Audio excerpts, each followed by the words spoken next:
Então, nós terminamos o vídeo anterior falando da definição do calor específico molar a volume constante do gás ideal 3 meios de R, mas que a gente estava ainda naquela restrição que nós estamos falando de gases monatômicos. Vamos tentar agora pegar aquelas ideias e expandir para um caso mais geral de gases poliatômicos, ou seja, que tem mais de um átomo, certo?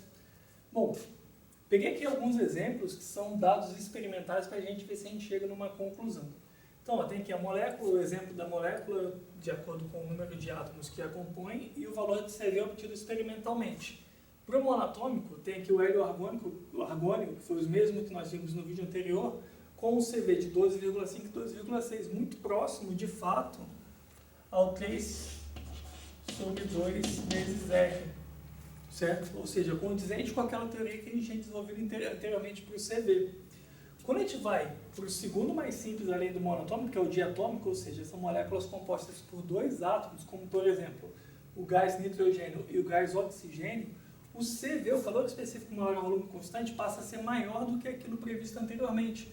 De 12,5 ele salta para 20,7 e 20,8. Então aquela teoria que a gente desenvolveu antes não é mais correspondente aqui para o gás diatômico. E quando a gente vai para o gás poliatômico, ou seja, com mais de dois átomos, até, por exemplo, o gás carbônico CO2, a amônia NH4, NH3 aqui, desculpa, amônia NH3, a gente vê que esses dados eles se distanciam ainda mais daquela previsão de 3 meios de R, indo para 29, acima de 29 para a amônia, 29,7 para o gás carbônico, certo? Então a gente vê, observando esses dados que são experimentais, não são teóricos, essa aqui é uma previsão teórica, que essa previsão de 3 meios de R para o CV concorda apenas para os gases monatômicos, certo? E a razão disso, que a gente sabe, que a gente vai desenvolver, é que gases monatômicos, representados por esse pontinho amarelo aqui, diferentemente de gases di ou poliatômicos, ele possui apenas a energia interna relacionada à energia interna translacional dele, certo? Energia interna cinética, melhor dizendo, rotacional e vibracional não são importantes nesse caso por questões quânticas que depois vocês vão ver em algum momento da vida de vocês. Mas a gente pode pensar em termos clássicos que, diferentemente do gás monatômico, o gás di e o gás poliatômico, eles possuem movimento ou energia cinética também em movimentos de vibração e de rotação, diferente desse aqui, certo? Então, de alguma forma, a gente tem que levar em consideração esses movimentos de vibração e rotação para fazer uma previsão teórica do calor específico molar a volume constante quando a gente sai de um para mais de um átomo na partícula do gás, certo? Então veja bem que agora nós estamos olhando de fato a estrutura interna das partículas que compõem o sistema para tentar fazer algum desenvolvimento teórico levando em consideração essas características. Lá a gente está pensando no gás ideal em termos de que não tem interação entre eles.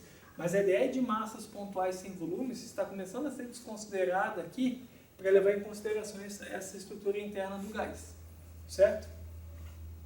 Para tentar resolver essa questão, a gente lança mão do que a gente chama do teorema de equipartição da energia proposto por Maxwell. A lógica é o seguinte, como o próprio nome diz, equipartição seria a partição igual de energia, certo? E se a gente pensar numa média, a gente consegue fazer um desenvolvimento teórico para a gente chegar mais próximo dos valores experimentais.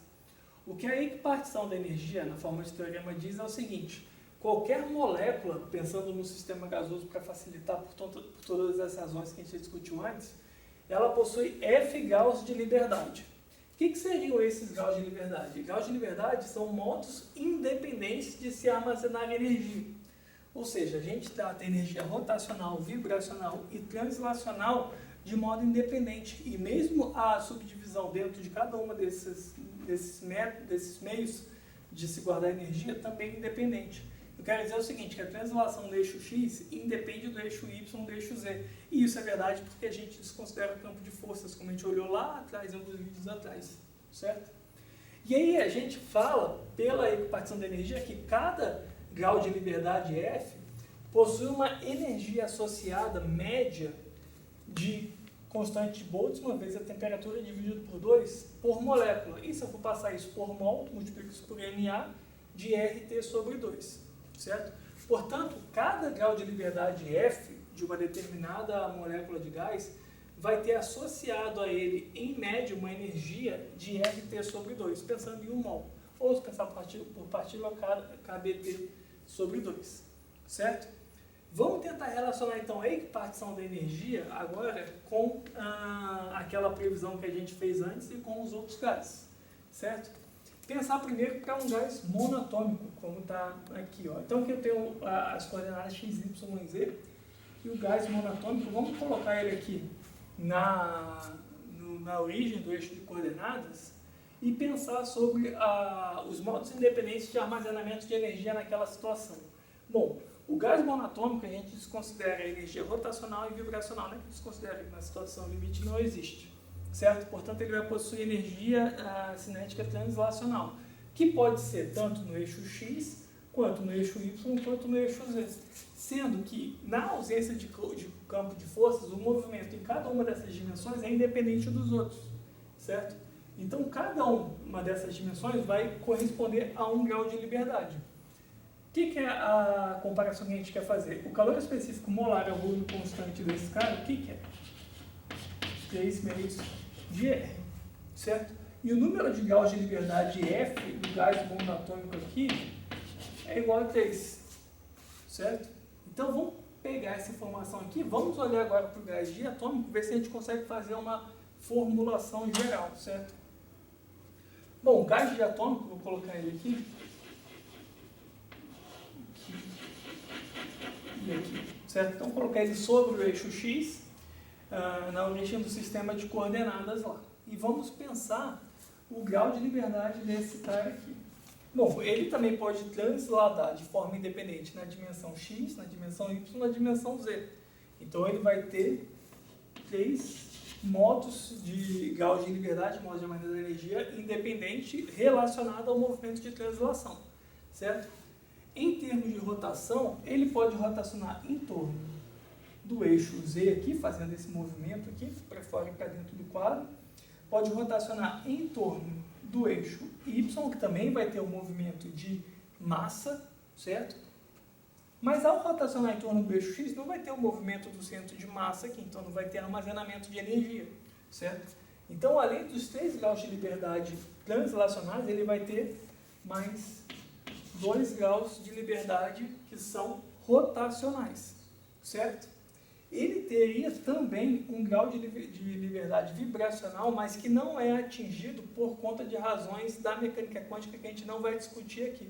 Então, nós consideramos os gases diatômicos como sendo moléculas rígidas, ou seja, que elas não vibram, certo? E, de fato, em situações ordinárias, ele não tem energia suficiente para atingir o nível de movimento vibracional, pensando que a energia, a gente já discutiu em algum momento, ela é quantizada, não é contínua, certo?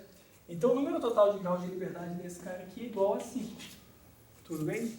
Se eu pegar o dado teórico lá, aquele CV de 20,7, 20,8 aproximadamente, é igual a 5 meios de R, certo? Então, veja bem que quando eu comparo o de cima com o de baixo aqui, eu já começo a ver uma relação entre o número de graus de liberdade aqui, F, com o calor específico molar a volume constante. Certo? O 3 está aqui, aparece aqui, o 5 está aqui, aparece aqui, e assim sucessivamente. Certo? Quando a gente vai para gás poliatômico, que é o caso lá, por exemplo, representado em azul, nós temos uma grande parte relacionada ao movimento vibracional também ali, que tem que ser levado em consideração. Vibracional, o movimento vibracional está sendo desconsiderado, mas o movimento de rotação na outra dimensão também passa a ser levado em consideração. Então, nós teríamos 3 graus de liberdade que são rotacionais quando a gente tem aquela situação tipo do que está em azul ali, certo? Pela lógica que a gente está desenvolvendo, então o CV dele deveria ser 6 meios de R ou 3 vezes R. Só que 3 vezes R é igual a 8,3 aproximadamente. Isso aí daria 24, 25, alguma coisa, 24, alguma coisa, 24, 25, ou seja, menor do que aquilo ali, certo? Então, quando a gente chega para gás poliatômico, tem um componente vibracional também, que tem que ser levado em consideração, mas que é de mais difícil análise e que tem que levar em consideração conceitos da mecânica quântica, certo? Então, para a nossa análise, nós vamos fixar todo o nosso desenvolvimento em gases, pensando em gás monatômico e gás diatômico. E é interessante para nós porque, por exemplo, se eu estou pensando no comportamento de um gás e um motor, o gás comburente, que vai reagir à combustão, gerar todo o processo de expansão e compressão, é o ar. O ar ele é composto principalmente por argônio, que é um gás monatômico, oxigênio, que é diatômico, e nitrogênio, que é diatômico. Então a gente não precisa pensar muito além disso para chegar nas conclusões que são interessantes para a gente em processos de engenharia. Tudo bem? Então, ó, olhando essas duas montagens aqui de análise para gás monatômico e gás diatômico, a gente chega à conclusão de que o CV ele pode ser escrito como F sobre 2 vezes F, em que F é o número de graus de liberdade, certo? Consequentemente, a gente vendo que o CV para o gás diatômico é maior do que o gás monatômico, a gente começa a pensar qual que é a consequência disso na adição do calor no sistema com relação à variação de temperatura. Então, ó, se eu partir do pressuposto que o CV pode ser escrito assim, e aí vamos falar para mono e diatômico, comparando esses dois aqui, então imagina, aquela mesma análise que a gente tentou fazer antes, eu tenho um sistema aqui feito por gases monatômicos e um outro sistema composto por gases diatômicos. Eu tenho a mesma quantidade de gás nos dois, então assim, mesma quantidade de matéria, a mesma condição inicial de temperatura, pressão e volume, tanto em um quanto em outro, certo? E eu vou adicionar energia na forma de calor na mesma quantidade nos dois casos, certo? Qual que vai ser, e vamos pensar que o processo vai ocorrer a volume constante, para não pensar no CP, mas que pela relação CP menos CV igual a gente conseguiria chegar na conclusão também. Mas pensar em volume constante, que vai ser igual a M, CV, delta T, certo? O gás monatômico, ele vai sofrer uma maior variação de temperatura do que o diatômico, porque ele tem um menor valor de CV. Tem o menor valor de CV porque ele tem apenas 3 graus de liberdade, certo? Então, o gás diatômico ele vai sofrer uma menor variação de temperatura, já que ele tem mais graus de liberdade. Se a gente for analisar mais a fundo e abrir esse CV aqui, por exemplo, do gás diatômico, que são 3 translacionais e 2 rotacionais, a gente começa a chegar à conclusão de que a variação da temperatura de um sistema ele está relacionado principalmente com o movimento de translação. Porque quando aquela energia ela vai totalmente para o movimento de translação, eu tenho um aumento de temperatura tal, para o gás monatômico. Quando aquela energia vai para o movimento de translação, mas também tem que ser dividida para o movimento de rotação, aquele movimento de rotação ele não vai contribuir tanto para o aumento de temperatura. Como consequência do fato do calor específico maior, o volume constante dele ser maior, certo? Então, gases com mais átomos, eles são mais resistentes à variação de temperatura do que gases com menos átomos na sua composição, por conta da equação da energia que a gente está falando. Tudo isso é interessante da gente pensar que a gente está agora, de fato, levando em consideração a estrutura interna do gás para analisar as suas propriedades macroscópicas, ou seja, nós estamos olhando de fato a composição do gás, o que ele é composto, como que ele se organiza no espaço em termos de ligações químicas, para entender de fato as suas propriedades, certo? E a partir dessa equação aqui a gente consegue chegar em conclusões bem legais. Então, utilizando isso aqui e utilizando aquela relação de CP menos CV igual a R, a gente começa a ter ferramentas suficientes para analisar de fato, quantitativamente, processos termodinâmicos que são importantes em engenharia, que vai nos ajudar a definir a segunda lei termodinâmica mais para frente, certo?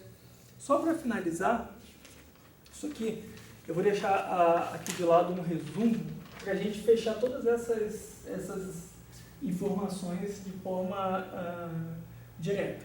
Então imagina, eu tenho um gás monatômico. O gás monatômico ele vai ter apenas 3 graus de liberdade, certo? Então ele vai ter os graus de liberdade translacionais, rotacionais e o CV dele. Ele vai ter 3 graus de liberdade translacionais, porém não vai ter nenhum grau de liberdade rotacional. Consequentemente, o CV dele vai ser 3 meios de R, certo? Já um gás diatômico, ele vai ter 3 graus de liberdade translacionais e 2 rotacionais, dando um total de 5. Consequentemente, o CV dele vai ser 5 meios de R. Se a gente fosse ainda desconsiderar o movimento vibracional para gases poliatômicos, e pensando também em gases poliatômicos não lineares, porque o CO2, por exemplo, ele é linear, então ele também não teria, ele teria apenas 2 rotacionais.